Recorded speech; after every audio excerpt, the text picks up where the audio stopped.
গভীর নিম্নচাপ এবং অমাবস্যার ভরা কোটালে জোড়া ফলায় নদী বাঁধ ভেঙে ঘটে যায় বিরাট বিপত্তি।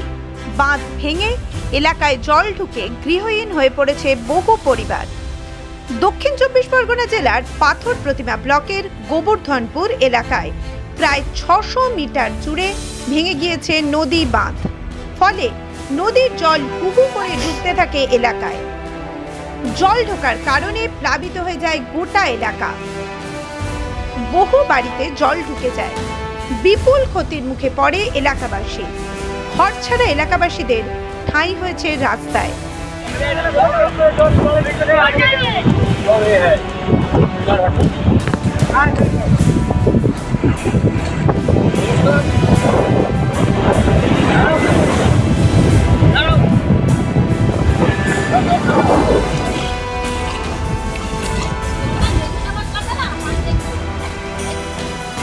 এই এলাকার নদী বাঁধ এর আগেও ভেঙেছে।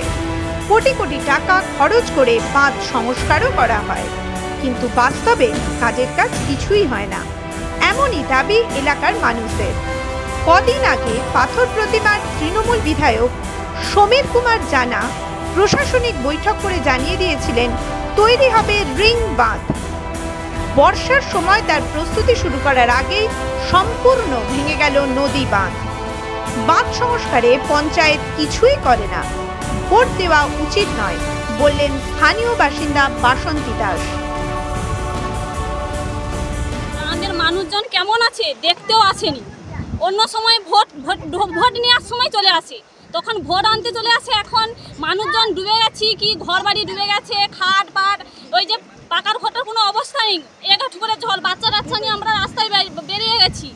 কিন্তু পঞ্চায়েতের একটা কর্তব্য নেই যে মানুষজন আজকে কি আছে, কিরকম আছে, কি দেখে আসি। বাঁধটার এরকম ক্ষতি হয়ে গেছে, একটা বারও আসেনি। তাহলে এই সব পঞ্চায়েতকে ভোট দেওয়া উচিতই না।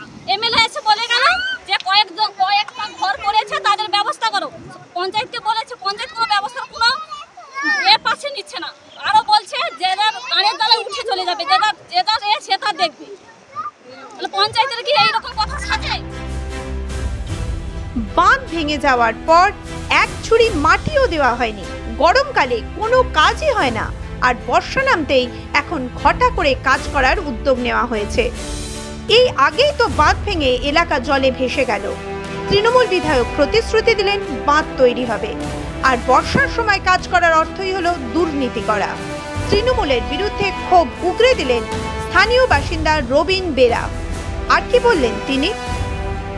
গত কার্তিক মাস গেল, কার্তিক মাসের লক্ষ্মী পূর্ণিমা দিনে আমাদের গ্রাম ডুবেছিল, ঠিক আছে স্যার। আজ পর্যন্ত এক ঝুড়ি মাটি পড়লো না। তাই বর্ষাতে কি কাজ হবে? এই গ্রাম থাকবে? আপনি এদিক দেখুন, এদিক দেখুন, ওদিক দেখুন, আমরা কিভাবে বেঁচে আছি, বাঁচতে পারবো? শুধু বললো কাজ হচ্ছে, কাজ হচ্ছে, এই তো কাজ দেখছেন আপনারা। দেখুন না, এদিকটা দেখুন, আপনারা পূর্ব দিকে চলে যান, কতগুলো বাড়ি ডুবে আছে, আপনারা নিজের চোখে দেখুন। বিধায়ক এসে বললেন যে রিং বাঁধ হবে, তার আগে বলেছিল। এই তো বর্ষা হলো, কোথায় গেল কন্ট্রাক্টর? আমরা জানতে চাইতে বললো কন্ট্রাক্টর এ কাজ ধরবে না। এই যে কন্ট্রাক্টরকে নিযুক্ত করা হয়েছিল সে বাদ হয়ে গেছে, আবার নতুন করে কন্ট্রাক্টর খুঁজছে, আষাঢ় মাসে বাঁধ করবে। এখানে বাঁধ হবে। বর্ষাকালে কাজ হয় কেন? আর বর্ষাকালে কাজ হয় তো চুরির জন্য, নাহলে ব্যবসা হবে কোত্থেকে? ডিপার্টমেন্ট ব্যবসা করবে কোত্থেকে? তো রাত পড়লেই আষাঢ় মাস, তা এখানে কাজ হবে, এখানে মানুষ থাকতে পারবে? দেখুন তো নোনা জল কিভাবে যাচ্ছে, কিভাবে ঢুকছে, আপনারা দেখুন। আরো ওদিকে পূর্ব দিকে চলে যান, কতগুলো বাড়ি ডুবে গেছে, এদিকে বাড়ি ডুবে গেছে, আমরা আছি বেঁচে?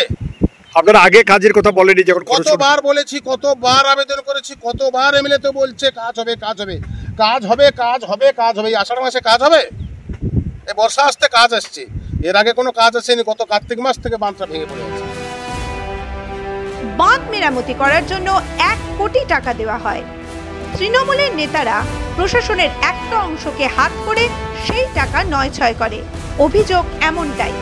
স্থানীয় তৃণমূল নেতৃত্ব এলাকার মানুষকে সব দিক থেকে শেষ করে দেওয়ার চক্রান্তে নেমেছে। শাসক দলকে তোপ দাগলেন স্থানীয় বিজেপি নেতা। তৃণমূল কংগ্রেস এখানে পয়সা রুজি রোজগারের একটা ধান্দা বানিয়েছে। এখানে ঠিকাদারি ব্যবস্থাটাকে পুরো তৃণমূল কংগ্রেস তার হাতে নিয়ে এখানকার পঞ্চায়েত মেম্বার স্বর্ণজিৎ বাস তিনি সম্পূর্ণ এখানে আজকে সাধারণ মানুষকে নোনা জলে ডুবিয়ে মারছে। দেখুন এলাকার যে পরিস্থিতি, মানুষদের জীবন জীবিকা দুর্বিষহ হয়ে উঠেছে।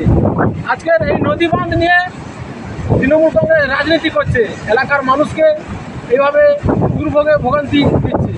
এটা আমি সরকারের নজরে আনছি বিষয়টা। বাঁধ ভেঙে প্লাবিত হয় বহু এলাকা, তৃণমূলের জনপ্রতিনিধিদের দেখাই নেই, ক্ষোভ উগরে দিয়েছেন দুর্গতরা। এখন বাধ্য হয়ে দুর্গতদের পাশে থাকার আশ্বাস দিচ্ছেন তৃণমূল পঞ্চায়েতের সদস্য মানসী হালদার। এলাকার মানুষকে পরিষেবা দেওয়ার কথা বললেন তিনি। আমরা সবাইকে সচেতন করছি এবং প্রশাসনিক যিনারা আছেন তাদেরকেও বলছি কীভাবে কী করা যায়।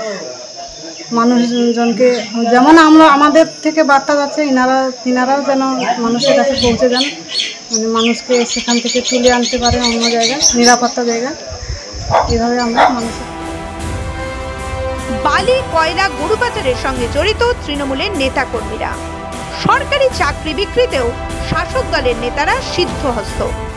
দক্ষিণ 24 পরগনায় নদী বাঁধ তৈরি করার নামে কোটি কোটি দুর্নীতি করেন শাসক দলের নেতারা, এমনই অভিযোগ বিরোধীদের। এলাকার মানুষ চাইছেন বাঁধের স্থায়ী মেরামতি, আর সেই কাজ হবে, কিন্তু কবে সেদিকেই তাকিয়ে রয়েছেন এলাকার দুর্গতরা। মাধ্যম ব্যুরো রিপোর্ট।